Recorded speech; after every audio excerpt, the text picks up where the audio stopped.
Living for weekends, wishing I could take a break from this world. Running on a hamster wheel, but searching for something I can't feel. I just wanna be a lost girl and fly. Take a breath, feel my wings spread, levitate above the ground and make eye contact with clouds. Now I'm rising, I'm soaring above it all. I just wanna be free, finally, I wanna be free, finally, I wanna be free, finally, I wanna be free, finally.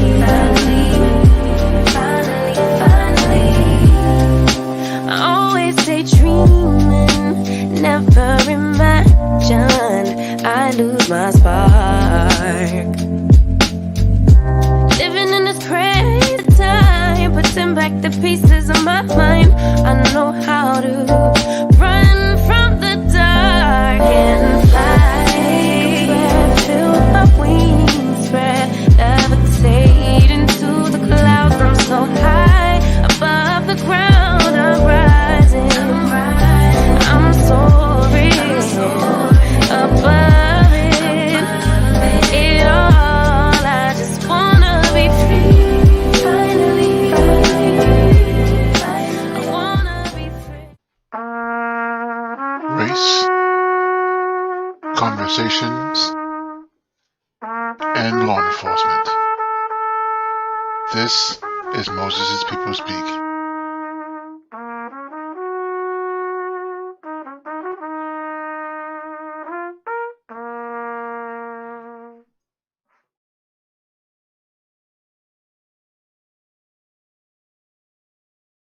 Try it again. Good evening, folks. How's it going? This is Terry Watson with another episode of Moses People Speak.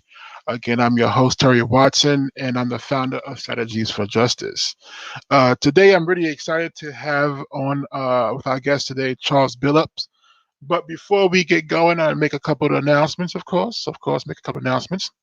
One, if you don't know about it by now, because I've been saying it for about a year, we're going to do a symposium. Again, the symposium's theme is Change Isn't Easy, but It's Necessary. It's going to take place April 8th through 10th. Registration will open up at the end of this month, so please look out for that. Next, if you haven't had a chance to, our forum on diversity in law enforcement will take place on February 22nd. It's going to feature folks from, actually, let's make this a little bit larger so people can see it. It's going to feature folks from the National Association of Women Law Enforcement Executives. Chief is going to represent that. Chief Sonia is going to be representing that. And Officer Kathy Caldwell from the Gay Officer Action League. And then Linda Williams from NOBLE, also known as the National Organization of Black Law Enforcement Executives. The moderator for that event is going to be Iris here at Penn State University, the Director of Diversity, Equity, and Inclusion for Penn State Police and Public Safety. So if you didn't have a chance to, please RSVP for that forum. Its information is on our website, as always. And in 2 weeks, we'll be talking to our brother, Sean Kennedy, and on the 23rd at 6:30. He is from the National Association of Black and Law Enforcement Officers. And I know we're going to have a great conversation. You know, there were two articles that came across my desk this week that I really want to point out and really hopefully to frame some of this conversation, of course. But one was in Chicago Police Department. They actually showed that they had a new policy, which was to ban retaliation from officers who stop misconduct, and so that's a policy that they implemented. And I got to say, one thing about the policies, sometimes they can easily be broken. So I'm hoping that even though they have this policy with the Chicago PD, they look to having some laws change locally as well. The other article that was brought to my attention, actually by my brother Sean Kennedy, was the cop who died by suicide. This brother posted a couple of videos actually about dealing with racism inside of law enforcement, and eventually took his life. The brother's name, actually, I want to take a look at what the brother's name, because I wrote it down here, was Clyde Carr III. He was a 43-year-old father and military veteran who served in Afghanistan and in Iraq, and he died by suicide. So I think that is something that we got to start talking about, is the mental health in policing, and also allowing police to speak out on injustice when they see it. And talking about speaking out on injustice, this brings me to our topic of today. Today we have my brother. I met him about 4 years ago, actually, in Westchester. And he is the chairperson for the Grand Council of Guardians, and they have a mission. Part of their mission is to eliminate injustice. So I asked my brother Charles Billups to come on the Most People Speak and have a conversation about this. So with that said, I'm going to bring him on. Hopefully, we're going to do a sound check. Charles, are you? I can hear you well. You can hear me? All right, brother. How are you today? I'm doing fine. Bless. Well, Charles, I appreciate your time, man. And again, it's been a long time since we actually talked. That's not true. We actually talked in December. Right. Me too, and John. It was years, yeah. So I know John there. I saw his comment pop up here not so long ago. I know John is watching. So wait, let's see. What happened to John's comment? There he goes. Yeah, he says greetings. So yeah, no, it's my John. brother. Yes. So Charles, welcome to Moses People Speak. It's great to have you on board. Thank you. Charles, if you could just tell us a little bit about the Grand Council, sort of what's the Grand Council's about, the organization, how long you've been a part of it, etc. Well, I got involved with the Grand Council probably in the mid '80s. I've always been a part of a Guardian organization, but the Grand Council was somewhat of an umbrella organization. It's that umbrella organization where the smaller groups became actually part of it to become a bigger voice. That's basically what it comes down to. A good example of what that is, for those who know anything about DC 37, the union, or either 1199, the unions, or like ASME or one of them. I mean, the unions are made up of smaller chapters. The Grand Council is similar to what that is. And you say you've been a part of the Grand Council since the 80s? Well, yeah, we've been involved. Well, you have to keep them. I look young, and I take that as a compliment. But I've been around for a while. I actually been chairing it now for about 26 years. Wow.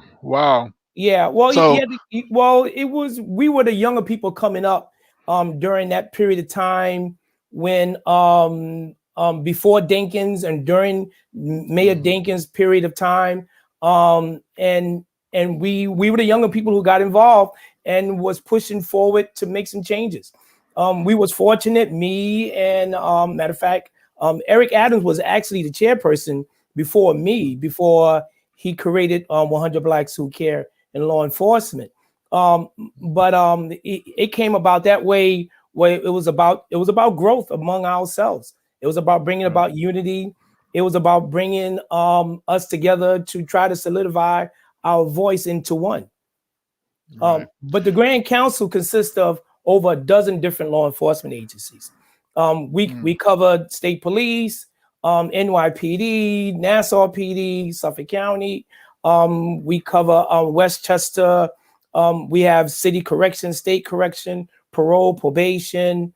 It's over a dozen different groups. We have the Port Authority Police, the MTA Police. It's a large conglomerate of different law enforcement agencies that came together. When I got involved with the Grand Council, it only consisted of actually 4 organizations. We had a 5th one coming in at the time, but I felt there was a need for growth, or we just couldn't keep it bottled up just for those small amount of groups, and these weren't little groups, but small amount of groups, to open it up to allow others to be part of it. Right. So let me ask you, Charles. You know, when you're talking about these organizations combining really to have a common goal, I think probably was the first episode that I done. One thing that was mentioning is how important it is for police to become part of an organization, not part of the union, but actually part of a law enforcement organization. Can you speak to that? You know, why it's so important for police to become part of an organization like the Council of Guardians? Well, it is important. It's real important because it's about doing something where we can all come together to support each other, whether it's physically, mentally, or in the idea of dealing with department issues, whether it's bias or charges and things like that. So it became a place of sovereignty, or a place of calm where people of color, particularly officers of color, can come to and talk about their issues and try to share those same ideas and issues with others. This way here we can try to get around them. Right. Now, I hope that you heard my intro. There's the brother. I keep forgetting his name. I really don't want to, because I did watch that video, Clyde Carr the third. You know, as a matter of fact, Sean Kennedy, who I was speaking to in 2 weeks, he's the one that sent me he posted on his social media actually, and that's how I first saw it. Yes. The first thing that came to my mind, you know, obviously in the world I work in, is the mental health piece. And you just mentioned that, taking care of each other with mental health. You know, can you sort of give some insight to ways the Grand Council could fit that role, you know, in helping officers who are dealing with tough times take care of themselves mentally? Well, you have to keep in mind too, also, when dealing with issues like that, just to mention of the idea of mental or counseling, or just speaking to someone concerning emotional issues on the job, and particularly in departments, you can quickly get blackballed or blacklisted to the point where they can pull you out and they'll take certain privileges away from you. You won't be able to carry a weapon. You won't be able to walk the streets or do your job, which you was really hired for. And the saddest thing about it, majority of our people, particularly those of color, when they mention those things, we quickly get ostracized. So what we try to do ourselves is that as people come along, and particularly our members, or I'll be honest with you, anyone of color who come and approach us with issues like that, we try to steer them in the right directions.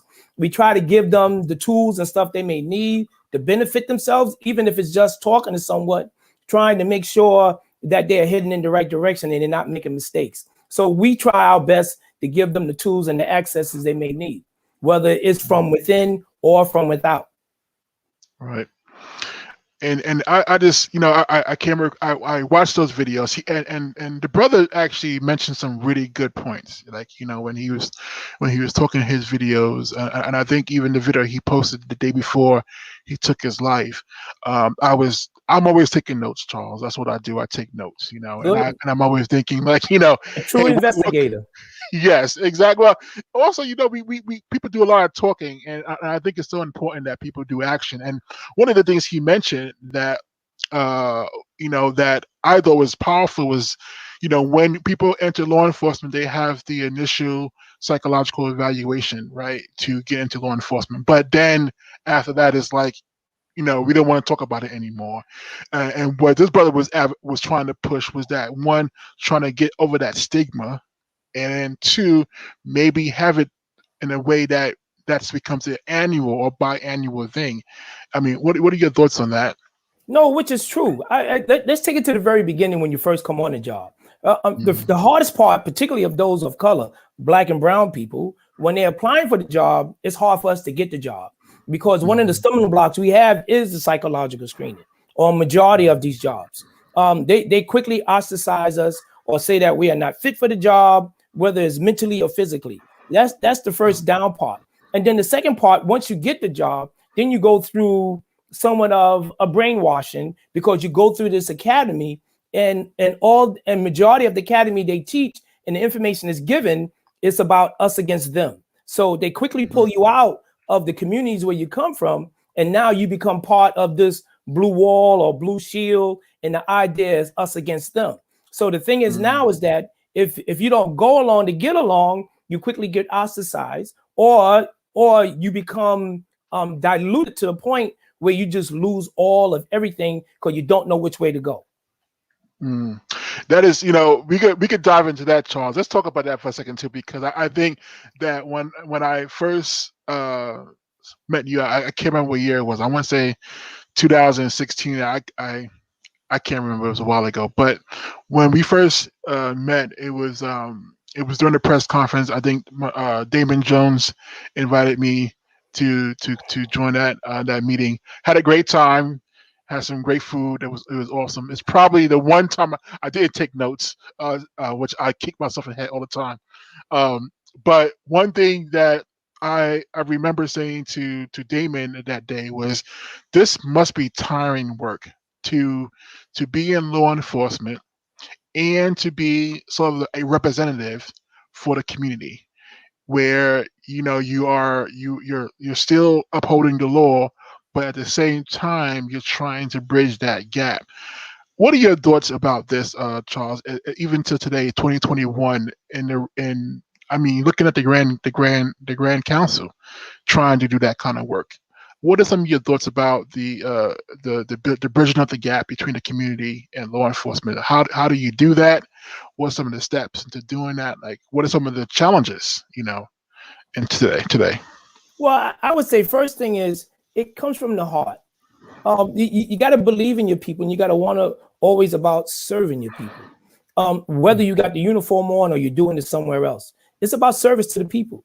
Now, the fortunate thing about a lot of us, those who put the uniform on, we doing it. Those who are conscious, let's say that much. Those who put the uniform in conscious realize the importance of still serving the community. Police was hired to serve the community. So the issue is now is that it's making sure that what we do from within is serving the community and making sure what we give is the proper and the correct information for our communities to realize what's important in their lives, and also in what's important to make sure those who's supposed to be serving them is serving them the right way. And that's basically what it comes down to. The thing is now is that the police department is here to protect and serve, and not to control, or as I would say, when you see those letters CPR on the car, control, progress to regress. We are not here to do that. So the thing is now is that it's about bringing a level of consciousness among our members that to realize that, listen, fine, you got the job, but you can benefit your people if you do it the right way and you bring the proper information back to your people. This way here, they can also benefit and live better in dealing with the community and dealing with law enforcement, and also in the community. Now, bridging that gap is a hard task. It's a very hard task, because one of the reasons why is that you're dealing with one extreme to the other. The thing is now is that you want to be that voice for your people and speak about injustices when they come about, especially when those who are doing them wrong, whether it's the law enforcement or the criminals in the street. But the issue is now is that you definitely want to make sure what information is coming out of law enforcement, your people know how it works, what it's supposed to be, how it's supposed to be given, and how they are supposed to be treated. So making sure that bridge is there. So as I would say years ago, we've been fortunate where we was able to speak out about the injustices. It like blew everyone's mind when you seen people in uniform out there talking about the injustices, whether it's in the police department, whether it's in correction, whether it's in parole, probation, or whatever it may be, just speaking out about the wrongs. That gave the people on the other side of the bridge to say, wow, we never realized that was happening and what was going on. So now we cross over that bridge periodically to say, listen, this is what's going on. This is how you need to deal with it. And this is how we move forward to make sure our lives are better. And that's basically what it comes down to. I give you a good example about bridging that gap and giving that voice to the community is when the federal monitors or the lawsuits came in on NYPD in New York City, particularly dealing with the 50s. The Grand Council was part of that lawsuit, and people were astounded to see that we would come out to be part of that. I said, no, it's necessary, because them same people who they were stopping every day were my family members, my sisters, my brothers, my father or cousin, whoever it may be, people who I grew up with in the neighborhood. I mean, fine, if you did something wrong, your hands get what it's called for. But you don't want people to be constantly picked on for no reason. So that's one of the main reasons why we have this marching going on today. And that was the main reason why we decided to be part of that lawsuit. Right. Now, also, I'm familiar that the Grand Council do pay respect to the history of policing too, and it being Black History Month. And again, I always think about this a lot, when I'm interacting with law enforcement. So as I mentioned before, reason I started Strategies for Justice was because of my great grandfather Moses P. Cobb and my uncle Samuel Battle, right? So true. So the icons you got history. Yeah, we got history. So I always ask this question, Charles, what has changed since the Battle days? Again, Battle became a police officer back in 1911, and Moses P. Cobb in 1892. And even Moses not so much, but definitely Samuel Battle was very outspoken about the times. Yeah, of course. And his feeling about being in law enforcement and what have you not. So can you give me some insight to what has changed in this case in 110 years? Because this year we're celebrating the 110th year of commemoration. So in 110 years, came a long way. Yeah, but only what really changed is the strategies. It's still the same game. It's just that it's played differently. And as the years went along, they added new rules. That's basically what it come down to. We can talk about during that era, which already how our people was being treated. They couldn't even change in the locker rooms. They had to stand out in other crazy places. You don't even want to mention about just to put on a uniform. And even just to sit down and eat, they weren't treated fairly. When we bring that to the day's time now, where I can talk about maybe less than 15 years ago, where we found nooses in people's locker rooms out in Long Island. These are, and I'm not talking about no regular officer. We're talking about chiefs and captains and people of high rank, where they walk in and find a noose hanging from a locker. So what has changed? I can take it to the day when NYPD stormed City Hall and compare it to what happened back in DC when they stormed the Capitol building. So what has changed? It's still the same concept. It's still that mind of this is our world and this is our town. This is how we're going to do it. And you got to fall in line. Again, it's that us against them. And that's what makes it really difficult when you're trying to, when you're trying to bridge that gap, when you're trying to say to the community, yes, I'm law enforcement, and I'm here to serve and protect. But at the same time, the community sees law enforcement as this one entity. They don't see it as, and I've been fortunate to have the chance to speak to folks like you, like Damon, like, Sean, Heather, Nakaya, Carrie. I've had the opportunity to have those conversations, but not everyone, and not everyone does, right? So you have folks who just see law enforcement as this one entity, and that's a challenge. I can imagine that's a huge challenge. No, it is a big. Let me tell you, it reminds me of you ever heard of Sonny Carson? The movie Education of Sonny Carson. Every time I seen Sonny Carson, he will always approach me. He said, "You know something, brother Billups, I love you to death, but you still the police.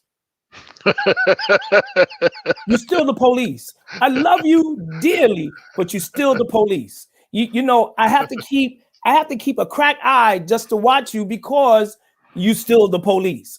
And that's the saddest part about it, is because we speak out. We do it all the time. We hold press conferences, we part of lawsuits, we do all kinds of things, but yet still though the community still has that sense of, all right, I still got to watch you because you're still on that side. And that's the hardest part for us to get past or to embrace. And it's hard on us because we try to explain to them sometimes, our community, I'm talking about them, I mean our community. We try to explain to our community, sometimes you can do it better this way, or let me give you some information which can help you do what you do, or me give you a tool how you can use better. But the thing is now is that it's that loyalty and that trust. It goes a long way, and it's hard to gain. It's not something you just don't throw away, or you just don't gain overnight. It takes years and sometimes long periods of years for people to get comfortable with you, to say, all right, you know something, we can talk. I know what side you on. I believe in you and I know you can help me. So what can we do together? And that's the kind of conversation you have to have with people to let them realize they're not in this by themselves. Can you share some insight? Let's say we got some folks watching who want to have these comments, and I'm thinking folks like who are in law enforcement. Let's say folks that are in law enforcement who are not part of an organization like the Grand Council, but they want to have these conversations. What advice would you give them? I would tell you, sit down with your brother members or brother officers, those who are of like mind and conscious enough, who's willing to sit down and listen to you talk. It goes a long way, and you'd be surprised how much conversation or what can gain out of it, or what someone may have to offer or bring to the table. So the issue is now is that those conversations still need to go on. The brother who killed himself, I feel bad for him. My heart goes out to him and his family, because I can understand what they are going through. But the thing is now is that I wish he had some tools or an avenue where he can sit down and talk to someone and say, listen, this is what's going on. How can we fix this? How can we go forward to move on? Or what can we do to get around this? Is there help out there for someone to offer? And take my word for it. A lot of times voices are not heard, but when they are heard, they are loud. And when they do come, they come strong. So the issue is now is that you have to believe in your heart and know in your head that, listen, this is the right thing to do. So I must speak out. Take my word for it. It wasn't easy for any of us. I remember back during that time when Giuliani was mayor here in New York City, he literally had all of us followed. He had our phones tapped. He had all kind of surveillance going on against us because they was constantly trying to label us as communists or as terrorists and things like that, because we were speaking out. They weren't used to people speaking out, saying you're wrong and what you're doing has to stop. It got to a point where they tried to shut us down, and we literally went to court back in the early 90s where we sued and won about our own rights to speak out. Fine, we can't represent the department with a uniform on, but we are entitled to speak out when there is wrong or injustices. So we take a full advantage of that. And we do what we can do to make sure people hear us. This way here, the community know they're not in this alone. We still fighting from within. Right. No, that has to be. And again, I'm a civilian. I never wore a badge. Everything I've done is academic, right? But you don't have to be a genius to know how tiring that can be, right? You don't have to. It's like, they say that there's old saying, you don't got to bite the cake to know it's sweet, right? It's one of those things where I do think and I'm highlighting organizations like the Grand Council this month because I want people to sort of know about the organizations like the Grand Council that do that work on the inside, because the speaking out. Yes, you have the press conference, but I know that some of the real conversations don't happen in the press conference. They actually happen. No, it's a whole lot more that goes on.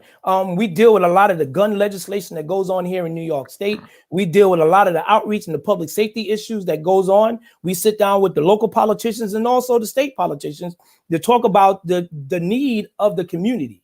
Whether it's getting guns off the street, getting drugs off the street, or educating our people, making sure our people have the things they need. We do this on an ongoing basis. Put it this way. I remember back around 93, 94, I was in Detroit at a conference, and the idea came about was, Detroit was going through some issues with the police department. Me not living in New York, and I said, what can I offer them? I came up with the idea of what to do when stopped by the police.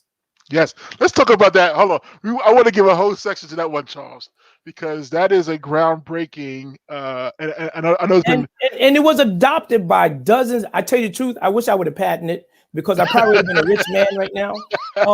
But we brought that back here to New York City around 94, and we started pushing it out there in the communities, and people loved the idea of it because it was a need to make sure particularly our young people, we wanted them to get home safe. This way here, we can make sure they get whatever they needed to go further.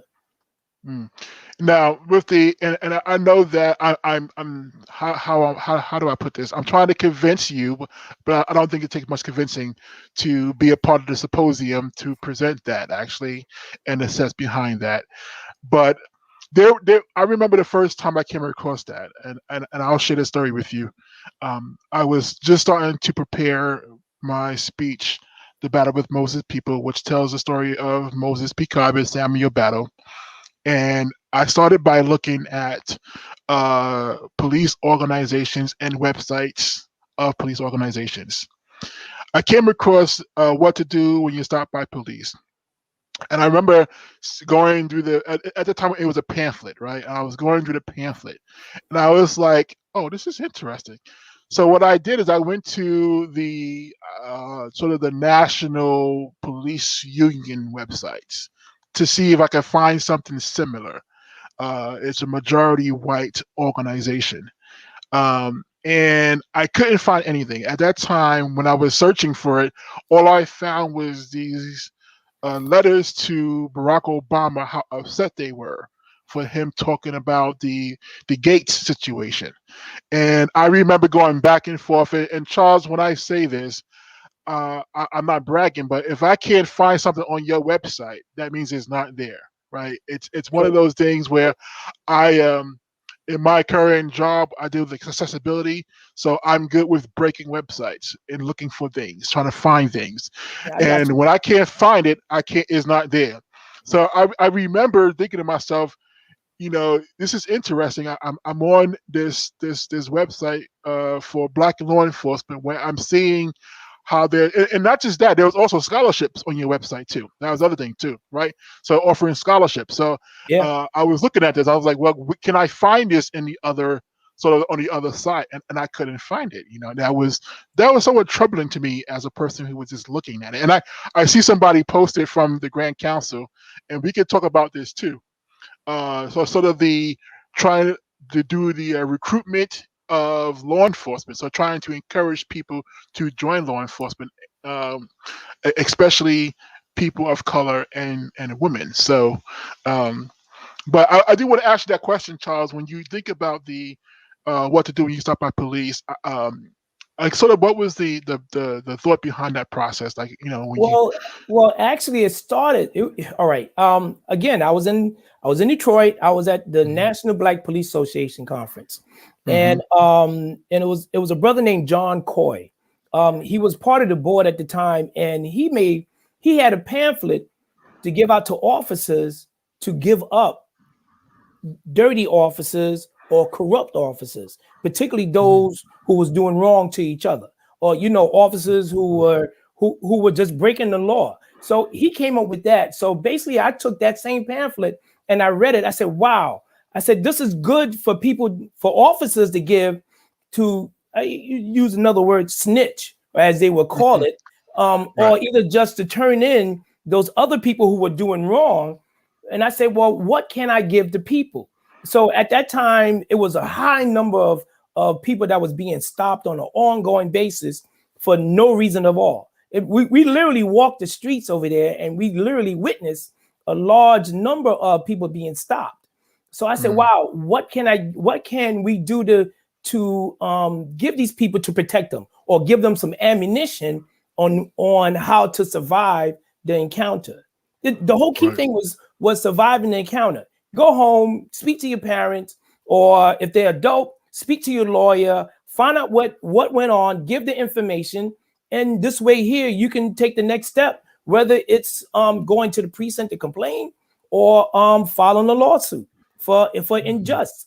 So the thing is now is that it was, I mean, that was the initial idea of giving them something to equip themselves with that was going to help them survive the moment. And we brought it back here. So I'll be honest, we brought it back here. And when we first started, it caught on like wildfire. Everybody jumped on it. Yes, they did.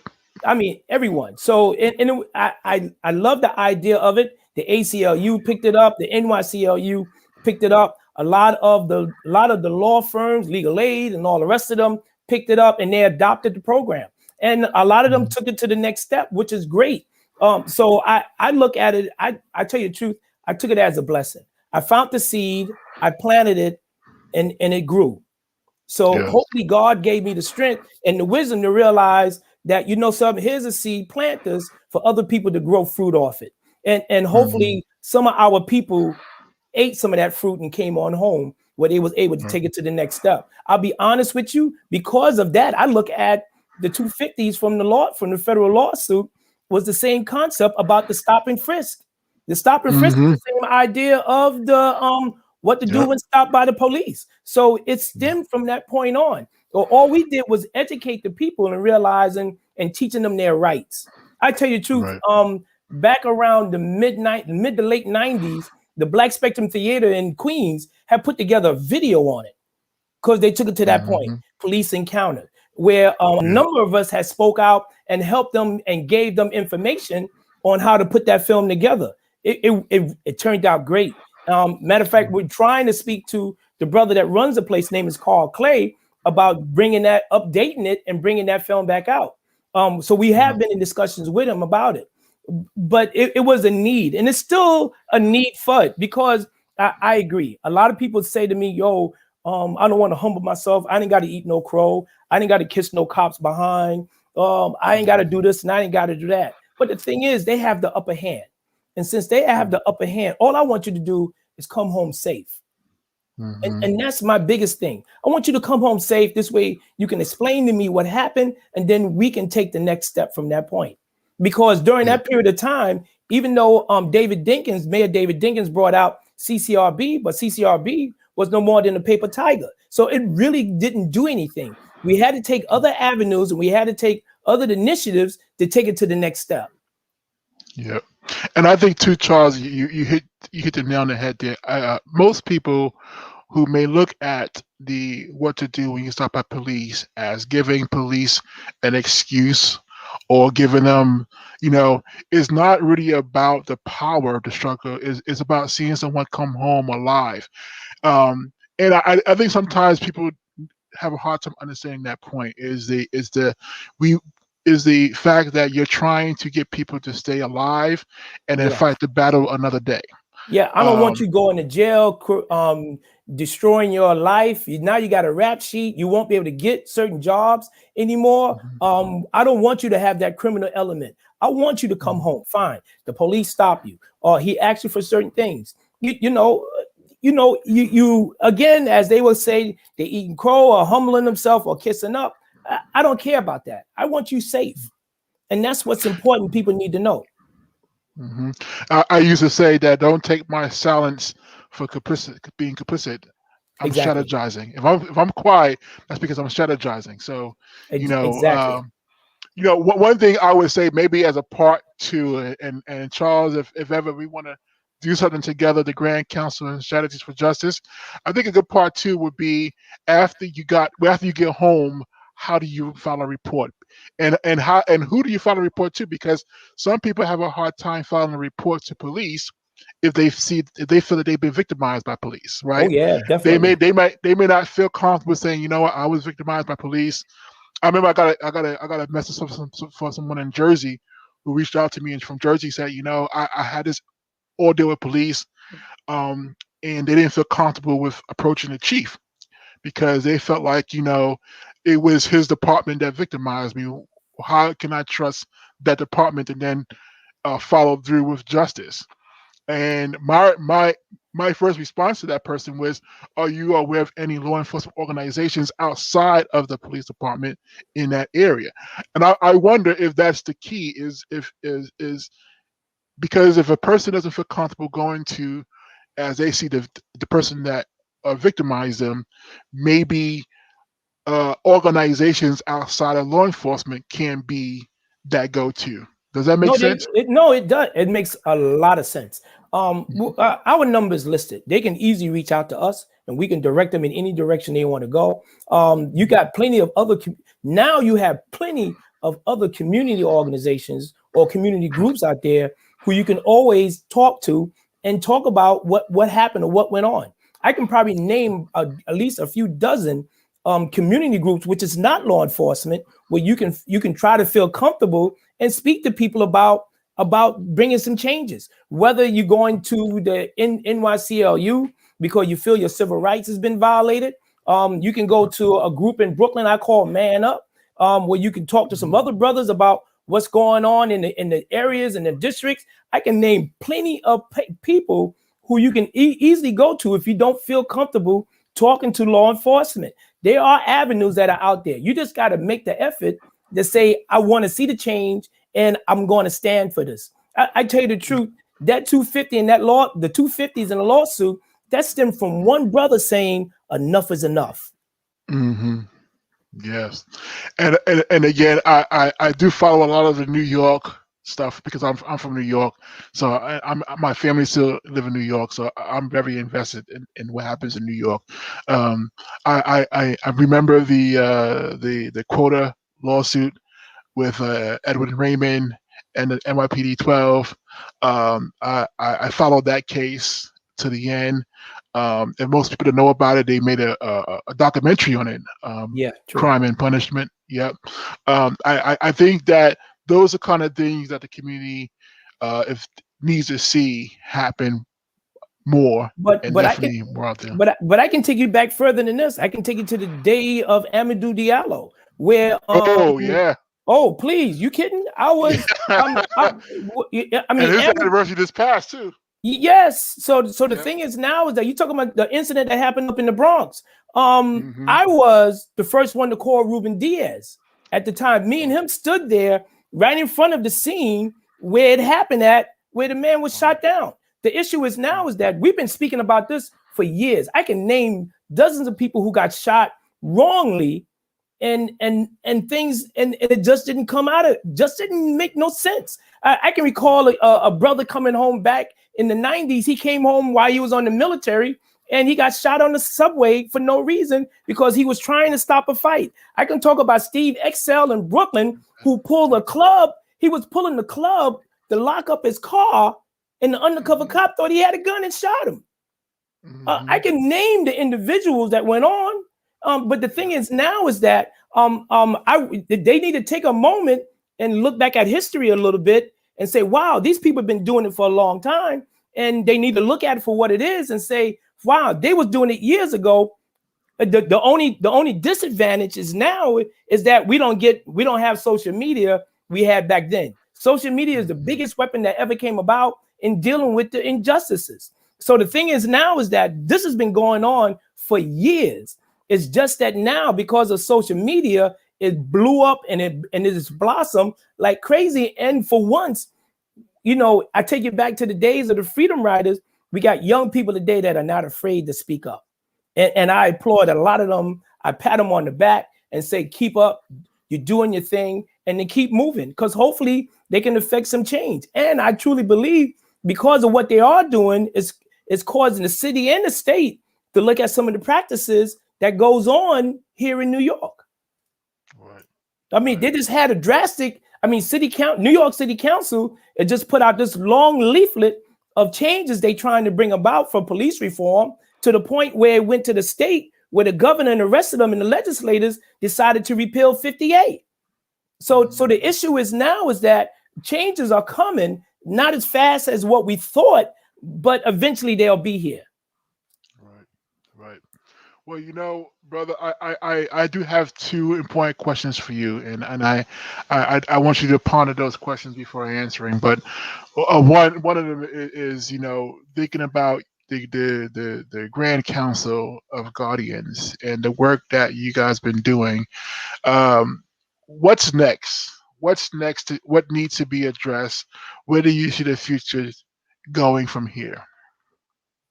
Well, the future, what needs to be addressed is about real change.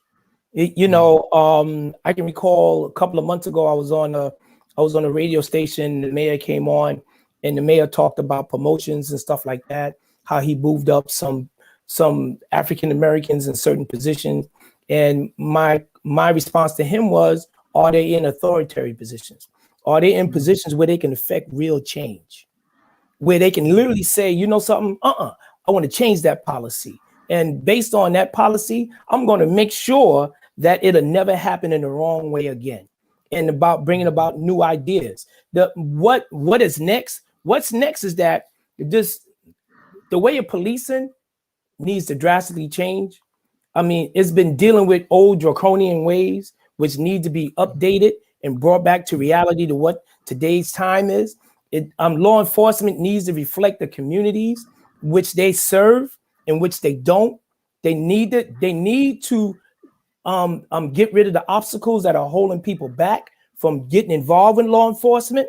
I truly believe if the numbers were more balanced out from what it is, I truly believe things would be much better now than what it is. But it goes back to adopting all new ideas from the moment they first get hired to the moment where they're going through training to the moment where they are placed in the street. I give the mayor a little credit recently here in New York City because he's talking about, or at least the police commissioner is talking about allowing the communities to elect their own precinct commanders. I want to see if that really happens. I was always told, I was always told if you want your dreams to come true, you don't sleep.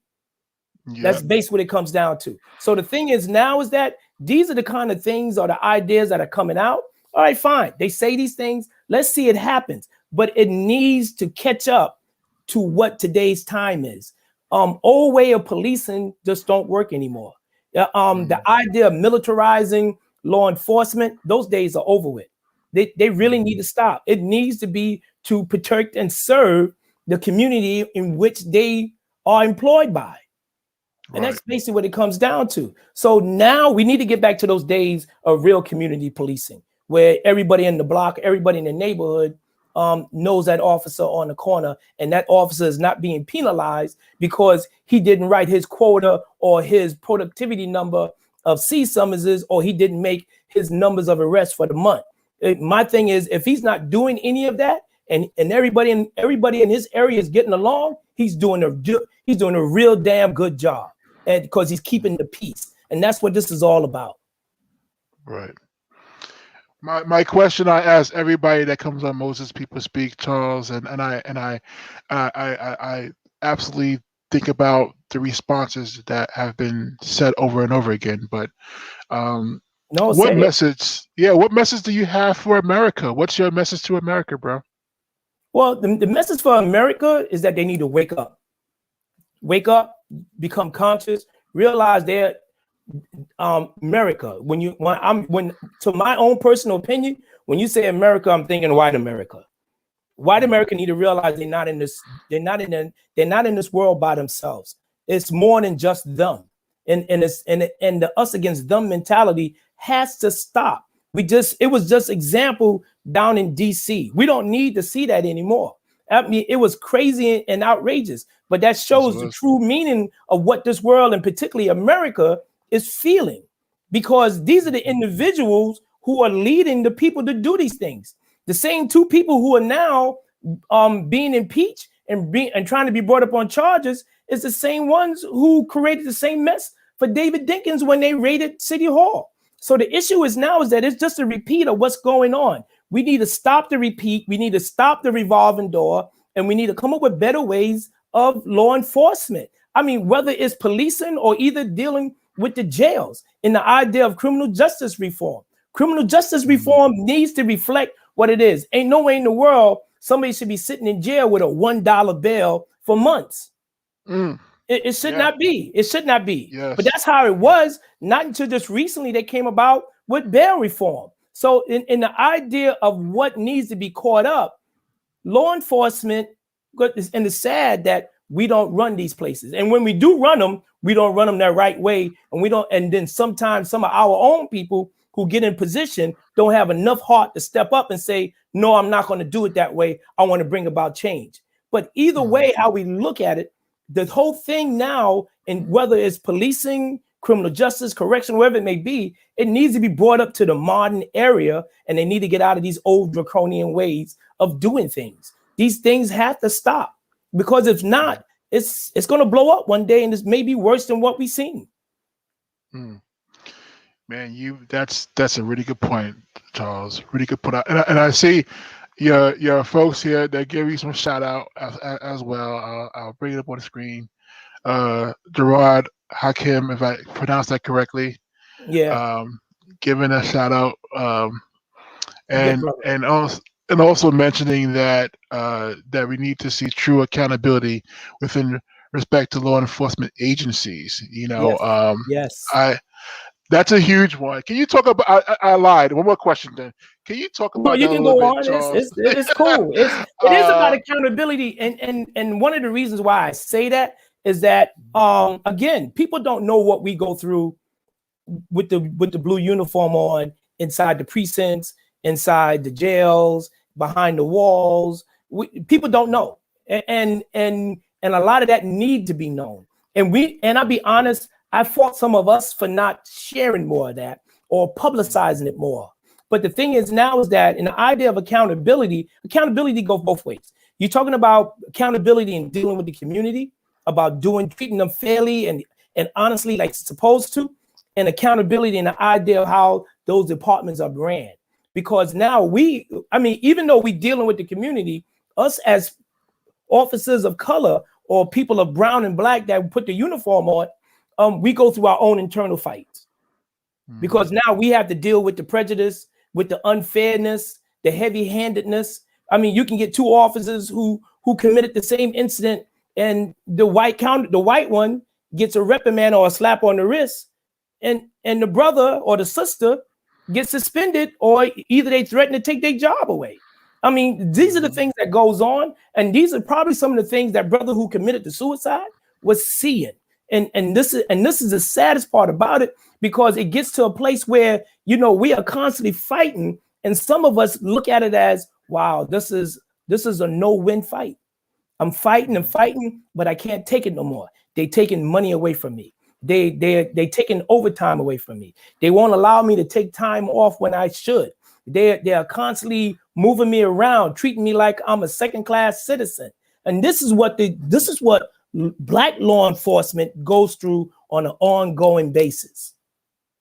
And these are the things people don't know what we go through. Yeah, and I do feel that same way, Charles. One of the things that I created this platform where law enforcement can come to have these conversations respectfully in either in an open setting like this or behind the scenes. Yeah, could I share a quick story? Because you please got me talking. You got me thinking. I love it. I want to share a quick story, and this happened not too long ago. And this is not even. I'm just showing you the different areas where these things happen at. This is a parole officer, a probationary parole officer. They have their list of parolees who they go visit on an ongoing basis, right? One day, police officers came into the parole office and told the parole officer's supervisor that they wanted to check on these particular individuals, and we need your parole officer to take us in there. All right, they created a program some years ago called Shotgun, where a lot of the cops go in with the parole officers to harass the parolees. And wow. they threatened the parolees to locking them back up, putting them back in the jails. If you don't tell us, we're going to have the judge put you in because we want to know where the drugs are at or where the guns are at. And a lot of times it's nothing going on. But getting back to the story, right? They set this, and it was a sister, I'll say that much. They set this sister up, right? She's on probation. Her supervisor comes to her and say, listen, You're not going to see your regular parolee today. You're going to see someone else. And me on her being on probation. All right, boss, you got it. All right, you want me to go see this? And you're going to take these people here with you. Not knowing that these cops had an agenda. Right. And that's sad because what happened now is that she went and the cops came in behind her and they ran through the whole entire place. Want to lock everybody up, all this and that. And they found out that they had the wrong place. They had the wrong. And now the kicker to all of this was that she got in trouble because she didn't follow proper protocol. Wow. She got in trouble and they threatened to fire her. We literally had to fight to get her job back. And that's the saddest part about it. Now, the thing is now is that you're talking about her white supervisor telling her to go do this on behalf of cops because the cops want to go harass someone. That's not fair. This is the things we go through, whether you realize it or not. But again, this is how this works. The system does not work. It's broken. It's always been broken and it's always been lopsided. And that's basically what it comes down to. So, I mean, I can talk about all kinds of crazy stories. I mean, you talked about Raymond Edwards. Raymond Edwards, I give him credit and I pat him on the back because he stood up and he said, no, I'm not going to do it. I'm not going to do your productivity today. I'm not going to make these arrests when you're telling me to because there weren't no one to arrest. You give people like that credit and you give people like that support. And he knows, especially from me, I speak to him periodically. He know he got me. But the thing is now is that I just hope and pray one day we get more Raymond Edwards who step forward and say, you know, sir, enough is enough. But more importantly, we need to get people in those positions that run these agencies and say, I'm going to finally do it the right way. And then, but keep this in mind, the ball falls on the mayors, the governors, all these other people who elect and point these people to run these agencies. The saddest thing about it, you know, you talk about New York City, when de Blasio became mayor, it hurted my heart to see him bring back Bratton. They said, yo, you talking about the architect of broken windows and you claim you are progressive and you want to bring about change? Why would you dig back into old school day? Yo, that's like going to get the shit. You know, that's like going to get that shit. It's all good. It's all good. You know what I'm saying? Going back there to them cats back there in the woods to bring back the run in the modern time. Come on, you don't do that. You don't do that. Right. Especially when you got people of color. Yes. Young people who thinking correctly, who can affect real change. And the saddest thing about it is that fine, Bratton left, but then they skipped over a brother who's the first deputy commissioner. Not once, but twice, three times. So the issue is now is that when do you really want change when you talk about you're the progressive person who want to affect new ideas? Come on, it's not fair. It's just not fair. So when do we get a chance? I just hope and pray when we do get those chances, we affect real change and we have enough heart to say this is how it's going to be, regardless how long I may be in this seat. But while I'm here, I'm going to affect whatever change I can make while I'm here. Right. Well, brother, I gotta tell you right now, I'm with you there. I'm really hoping that you and you know one thing that I will say on the community end is that when we do have brothers and sisters that are trying to affect that change, that we support them, right? We support them, right? You know, we come out again. Voting is one thing. I mean, people like to vote on every 4 years. You know, we know that they skip the second year. They skip local elections. They skip anytime there are laws on the table locally. They don't show up for those.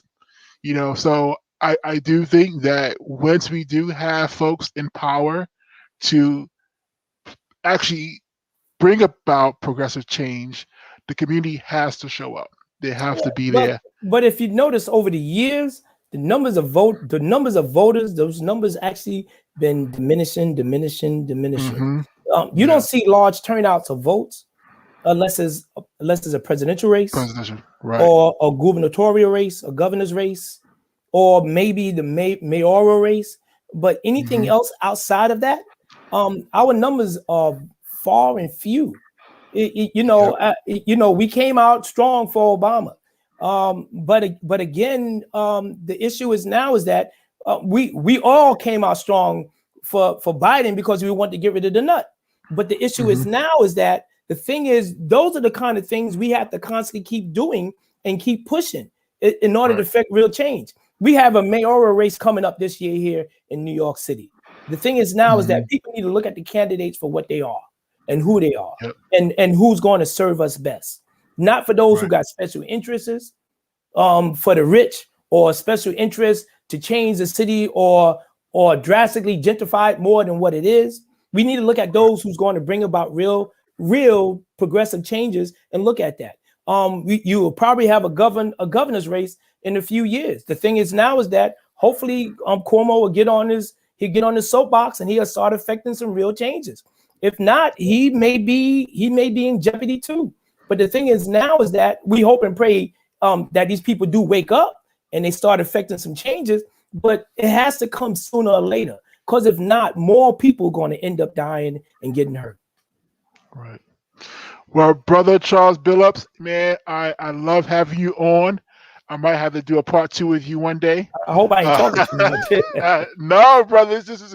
I know people are saying keep the good discussion going. So I think that one cool thing that you did mention, and I do want to make sure that people know where to find the website. I did put it in the chat box, but if you want to learn more about the Grand Council, you can visit them on their website. And we have a hotline.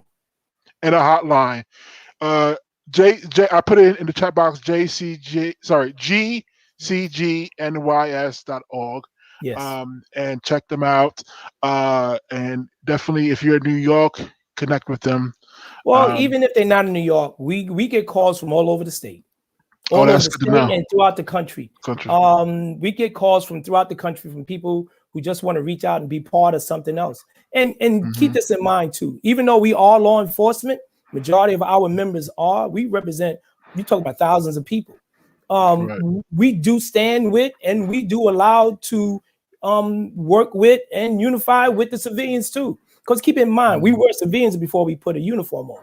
And then when we take our uniform off, we are civilians again. And we walk among them. So, and again, this is a job where it's full commitment. You ask me about the tiredness and the weariness. You know something? It is true. It does wear on you and it is tiring. But I look at it as the blessing of it that I can still do it. For some reason, God still got me here to help my people. So I'm going to give what I can until I can't do it no more. Well, brother, thank you so much. And again, we're going to connect. I'm hoping to have you and the Guardian as part of the symposium, especially with the know what to do when you stop by police workshop. And absolutely, you and I would connect sooner than later. So, definitely. So you give me ideas here. You gave me a whole lot of ideas or some things I would want to do and maybe share with you. We can do together. Absolutely. And actually, one of our members online, and she asked, "Is there a Los Angeles chapter of this organization?" Well, no, not really. But we can definitely plug you into people who are like-minded like us, who are doing the same kind of work in LA or throughout California. There are several national organizations who we are affiliated with or associated with, where we can easily plug you in. Or if not, just reach out to us and we'll help you what we can. Yeah, I also see one of those organizations on right now saying Priest Charles, the National Association of Black Law Enforcement Officers. So shout out to them. I know they are going to be on the next episode speaking to the same topic as well. So much respect. There's some good shout outs here. I want to show you. Great job, Charles Billups. So proud to be a member of the Grand Council. And this is the Nassau County Guardian President. Charles, I'm in great debt to you already, but let's talk some more. I think we got some more work to do together, brother. Oh, my pleasure. All right, I'll give you the last word. Any last words? Well, I'll say this. I just hope people stay focused stay strong, keep moving. The Grand Council is here for a service. We can easily be reached at 718-638-8440. You can go to our website and get our phone number. We'll plug you into whatever region of the state if necessary, or throughout the country. We can definitely do that. And I'll say this much here: if you want the Grand Council to help you, you just got to ask for it. We are here to ask. So if the Grand Council never helped you, you never asked. Thank you. My brother, thank you so much. And with that said, people, let's show some love to Charles today. And again, his website, the website to the council, I'm going to post it one more time. So it's new. Even though I see members on already, they could do it as well. But there's the website. Definitely check it out. Reach out to them. And with that said, I hope everyone have a wonderful night. I'll see you guys in 2 weeks. God bless. Peace.